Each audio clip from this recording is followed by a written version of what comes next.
Sa Lodi, patagalin natin ng konti. Tingnan natin kung hindi masusunog yung 1K na resistor. 1/4 watt.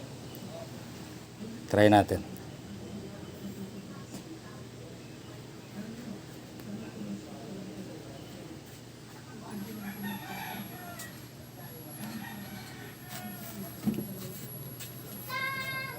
Pag uminit to, ibig sabihin, yung 1K na yan, Wala akong pakialam sa sinasabi ng mga tao.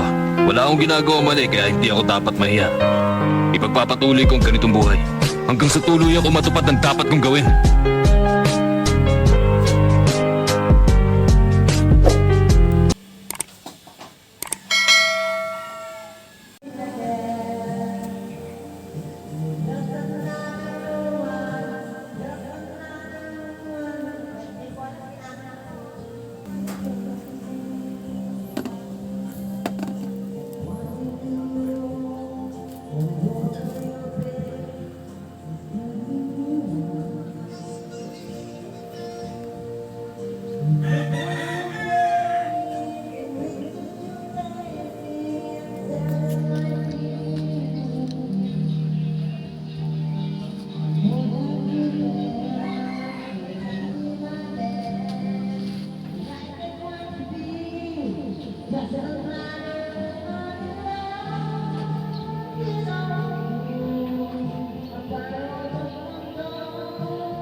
taas. Mula 12 volts, no? Output, taas. 200, umabot ng 250.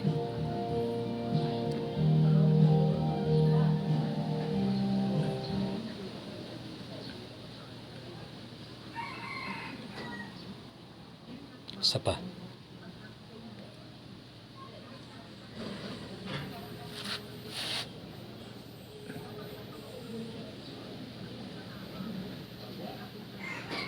$253.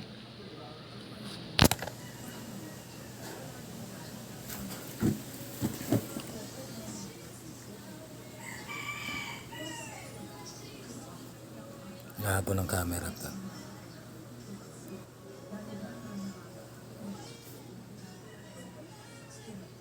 Di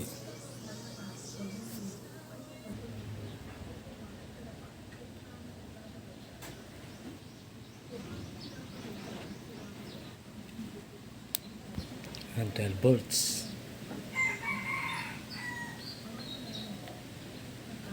Battery natin 12 volts.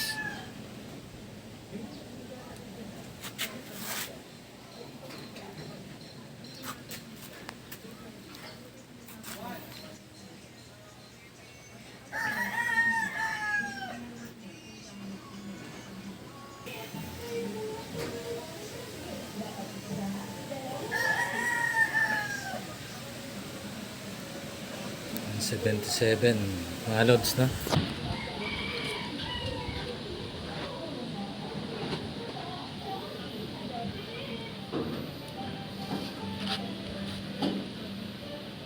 Na 254 sagad niya.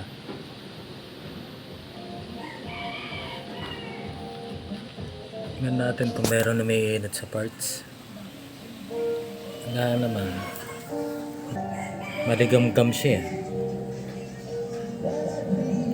O yan, wala na siya. Hindi na mainit. Sa 194.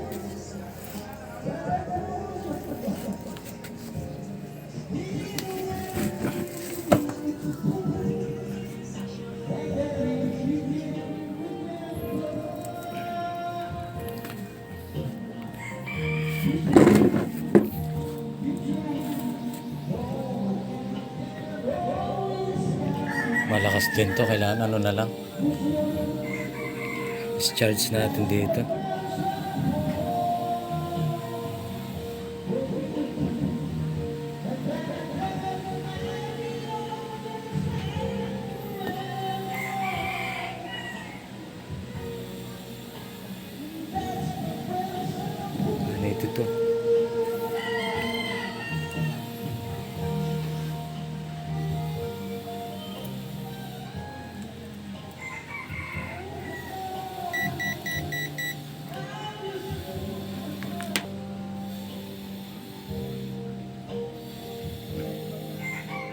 Ayun, 2 volts na lang.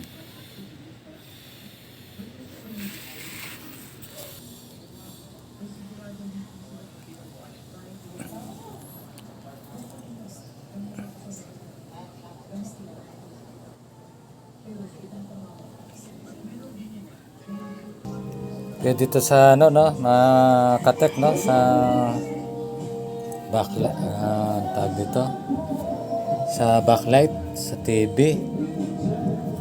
Ang input niya 12 volts no. Tapos mag-a-out siya ng 250. Siyempre babagsak pa to pagka may load siya no. So tamang-tama to sa backlight. Mga backlight na sa TV. So ang ano lang niya, source niya 12 volts. Karamihan sa ano natin BCC sa board ng TV natin yung BCC niya is 12 volts, di ba? Na direct mo dun sa may ano dun sa kanyang tawag dito transformer no, yung 12 volts niyang output dun. Pero try ko. So bali ito na po no, yung setup natin. Yung 12 volts dito, yung in temporary, nilagay natin dun sa switching ng board natin na papuntang LVDS sa kanyang top board. Tapos yung ground natin ito. Ayan. Siya na magulo. Ayan, yan. Yung ground yan na clip na siya dito sa ground ng capacitor. Tapos yung positive, yung monitoring natin, ito. Tapos yung isang negative na test probe, ito. Monitor natin yan. Try lang to kung pwede siya sa backlight, no? Tsaka dalawa lang tong backlight na susubukan natin. So ayan na, no? Board nito, ano siya, yung P-Sonic ba yan? P-Sonic? Ayan, P-Sonic. So try na natin.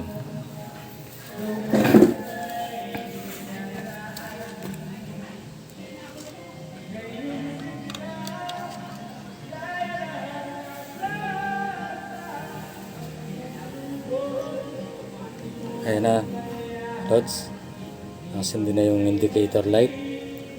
Power on natin.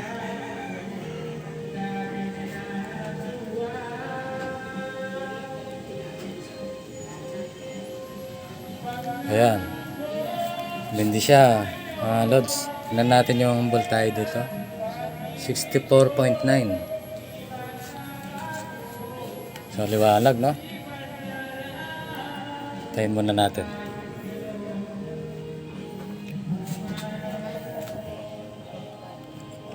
Pero yung kanina, pag walang load, nasa 250, di ba? Kanina. So ngayon, sinubukan natin. Yan.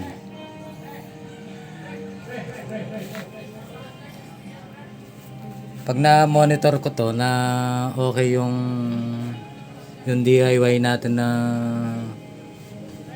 ewan ko kung backlight ba to kung tawagin o boost o converter, bahala na kayo. Bibigay ko rin ang diagram nito kung paano. Simple lang to. Ayan, isang capacitor lang at saka isang 1K resistor, no? Tsaka yan, NPN yan. Pakita ko rin mamaya yan kung anong transistor yan. Saka lang meron lang kayo ng ganito. Bahala na kayo kung anong tawag nyo rito. Perodal core. Bahala na kayo mga kalodi. Try pa natin isa. Buksan natin.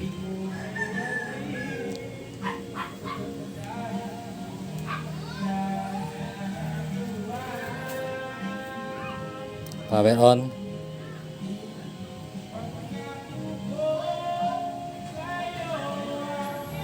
Yun. So So, yung LED backlight natin nasa 32, no? Times 2, 64 volt. So, yan, kalods, oh.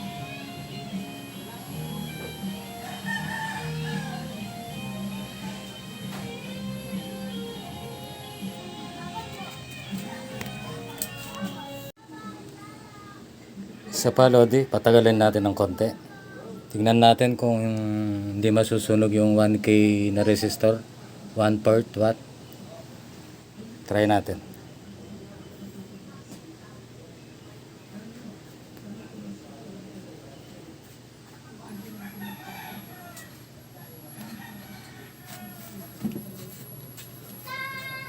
Pag uminit to, ibig sabihin yung 1K na yan, papalitan natin ng 3 watts na. Pag uminit, mag-o-open naman to pagka sumobrang ano niya.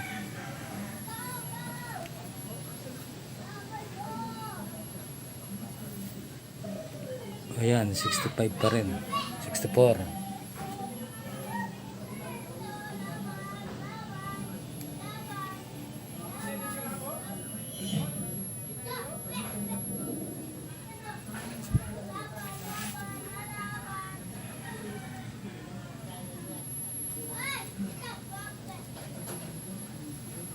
Ayan mga kalods, oh. Pwede itong gawin backlight, no? DIY backlight. Tapos, iano lang natin dito sa kanyang 12 volt driver. Yung pinaka supply niya, no?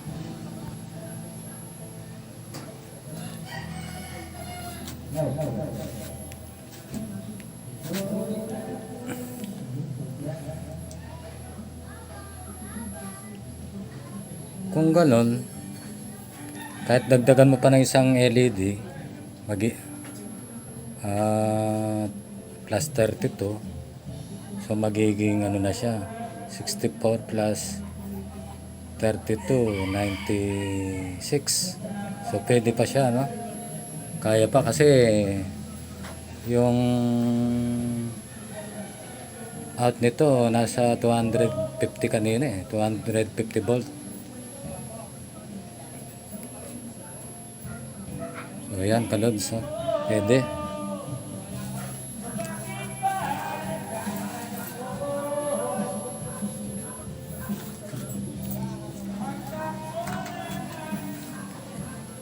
Ito susunod, pakita ko rin sa inyo ito. Ito mas malakas to. Nasa 300 ang labas nito, 300 plus DC, 300 volt DC. Ito.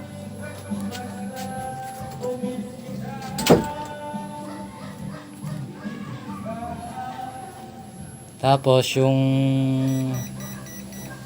turn nito 20 20 0.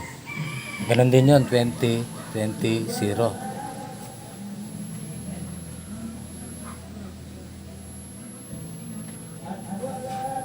So ayan kalods, oh.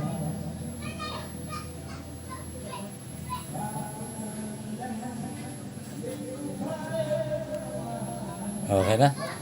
Gandito na lang mga kalodi. Sana may nakuha kayong idea, no? Paki-share na lang din at paki-subscribe. Yan. At paki-hit na rin ng notification bell, na para sa susunod nating pag-video ma-alert kayo. Okay, salamat.